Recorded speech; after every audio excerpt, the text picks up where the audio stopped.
with us today in a different role, Secretary of State. Thank you for your support, Mr. Secretary, then and now. AFSA proudly maintains the memorial plaques on these walls as a testament to the service and sacrifice of the career professionals in the Foreign Service who represent the United States and American people around the globe. I'm honored to join friends and colleagues from the extended Foreign Affairs family to pay tribute to those who are no longer with us, but will always be remembered. The presence of Secretary Kerry here with us today underscores the respect that we have for those who did not make it back home. Having grown up in the Foreign Service, Mr. Secretary, you understand better than most the challenges of this life, of global deployment, of worldwide availability.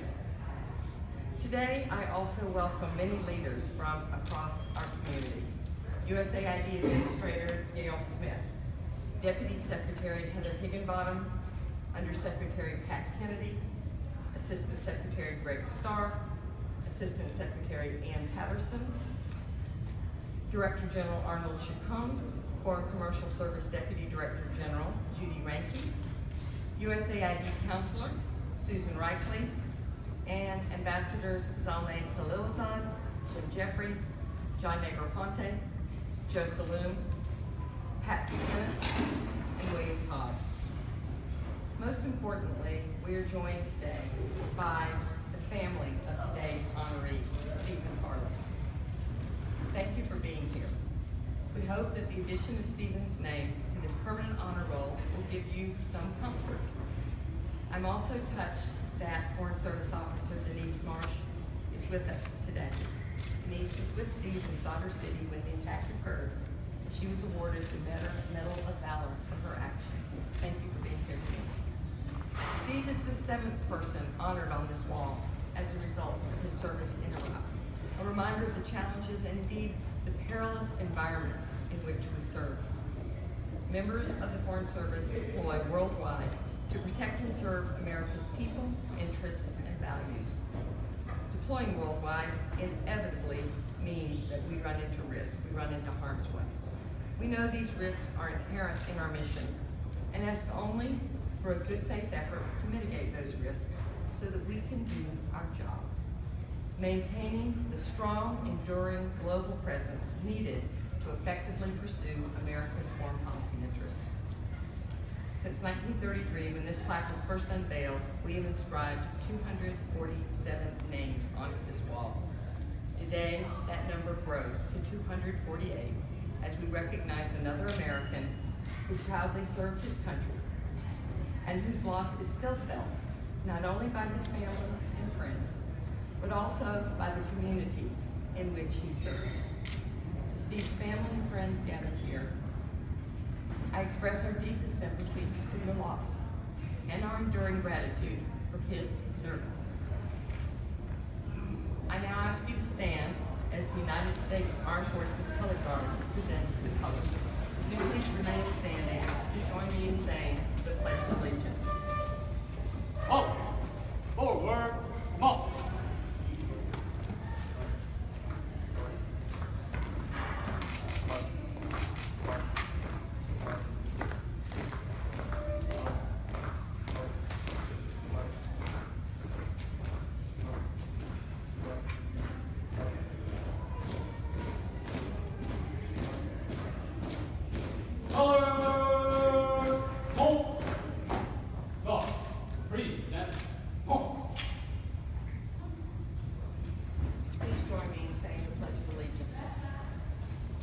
Allegiance to the flag of the United States of America, and to the republic for which it stands, one nation, under God, indivisible, with liberty and justice for all. Please be seated. I will now read a message from President Barack Obama.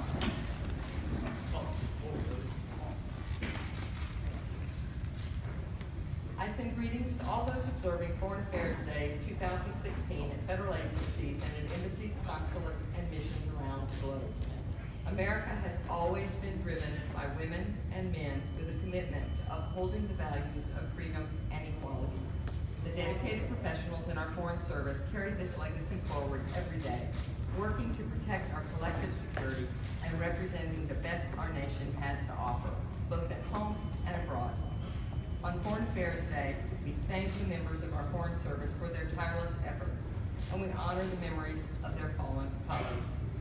We reflect on the 20th anniversary of the plane crash that killed Secretary of Commerce Ronald Brown and his delegation during a trade mission in Croatia. And we pay solemn tribute to Stephen L. Farley, who died on June 24, 2008, while helping Iraqi citizens rebuild and revitalize their local government. Stephen's name will be inscribed on the memorial plaque alongside Secretary Brown and over 240 other individuals whom our country honors for extraordinary selflessness and service. I join Secretary Kerry in recognizing all members of the Foreign Service who lost their lives while working to shape a more just and peaceful world. And I express my sincere appreciation to those in diplomatic service, along with their families, for striving to safeguard the promise of a brighter future. Signed, President Barack Obama. It is now my great honor to turn the podium over to our Secretary of State, John Kerry.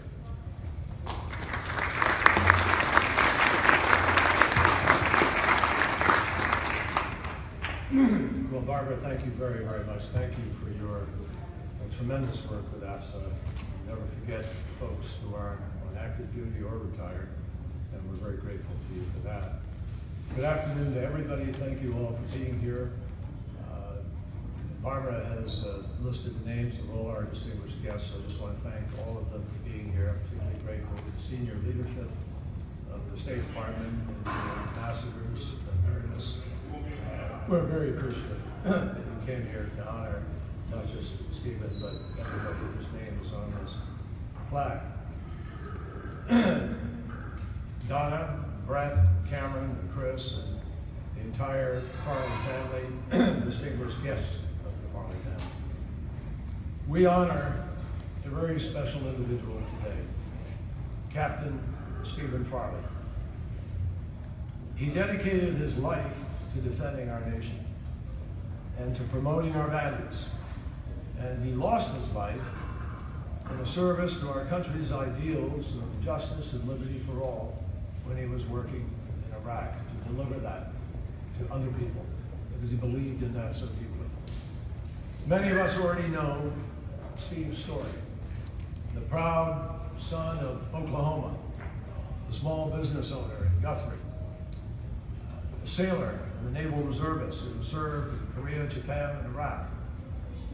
A man who, after shedding his military uniform, still wanted to serve and made the brave decision to return to the front lines in civilian clothing in order to help Iraqis build a brighter future. One friend said of Steve, he was the kind of a guy that when he walked into a crowd, he had this magnetic personality. You wanted to know what he was about. And for anyone who ever met Steve or heard his story, it wouldn't take long to see what his life was about in a world of service. Duty was literally in his blood. The descendant of a family whose members had served in every U.S. war since the American Revolution. And I had a moment back here before we met to meet his dad, who was telling me about his service in Vietnam, his 2 tours of duty. So it is no surprise that Steve always answered the call, no matter what the request or how daunting the task. When the mayor of Guthrie needed a hand with a local event or a project, he could count on Steve to help. When recruited to join the armed forces as a teenager, Steve immediately signed up.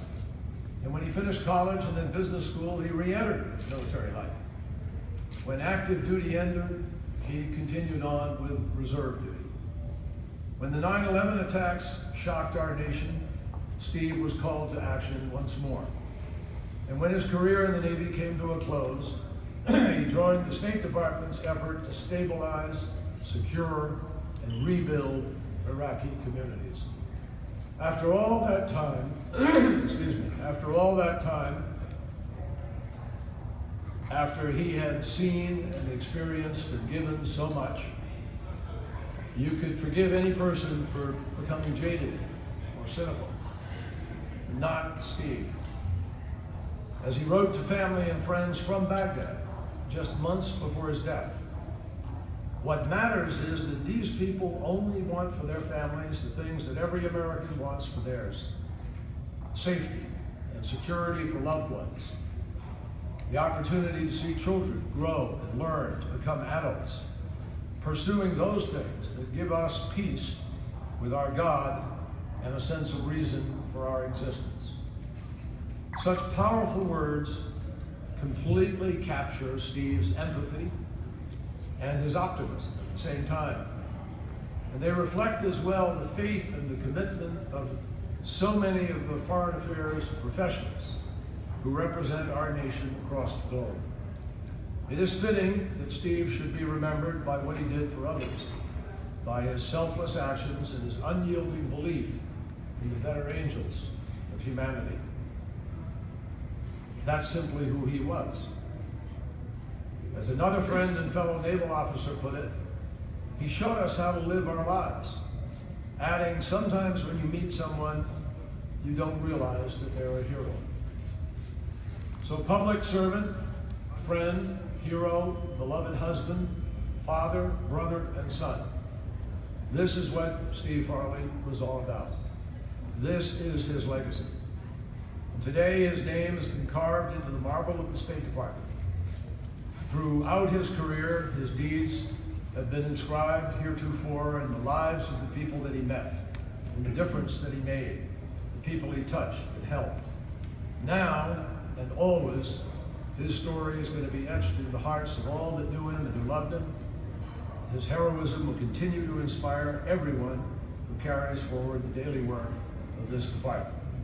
President Kennedy famously said in his inaugural "Here on Earth, God's work must truly be our own." He took it to heart. May God bless his memory, the Farley family, the country Steve loved so much and served so well.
Farley family, join us in standing.